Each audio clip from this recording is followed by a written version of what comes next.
प्राध्यापक हाके सर, म्हणजे मला अनेकांनी सांगितलंय की हा व्यक्ती आपल्या समाजाचा आहे, आपण टीका करू नये.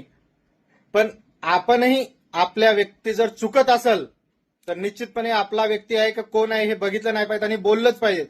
त्यामुळं काल सरांनी जे छत्रपती शिवाजी महाराज यांचं नाव जाणीवपूर्वक त्यांच्या फेसबुक लाईव्ह मध्ये घेतलं नाही, या गोष्टीचा सर्वप्रथम मी निषेध करतो. कारण छत्रपती शिवाजी महाराज हे 18 पगड जातीचे आहेत, 12 बलुतेदारांचे आहेत, सर्व मानव जातीचे आहेत.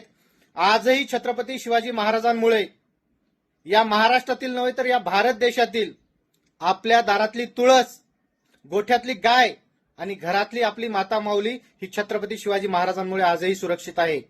आजही अनेक मंदिरं हे छत्रपती शिवाजी महाराजांमुळे आहेत. त्यामुळं त्यांना जातीत बांधून तुम्हाला काय साध्य करायचं आणि या महाराष्ट्रात जाणीवपूर्वक जाती जातीत तेढ निर्माण कसं व्हावं यावरती आपण सातत्यानं वारंवार बोलताय. कालही म्हटलंय की भोंदू बाबा अशोक खरात यांच्यावरती जरांगे पाटील का बोलले नाही. तर मी आपणास आठवण करून देतो की मुंबईला आझाद मैदानला ज्या ठिकाणी दीपक भाऊ बोराडे यांचं उपोषण सुरू होतं त्याच व्यासपीठावर एका पत्रकारांनी प्रश्न विचारला आणि त्या प्रश्नाला उत्तर देताना मनोजदादा जरांगे पाटील हे अशोक खरात यांच्यावरती बोलले. जो गुन्हेगार आहे तो गुन्हेगारच आहे. आणि या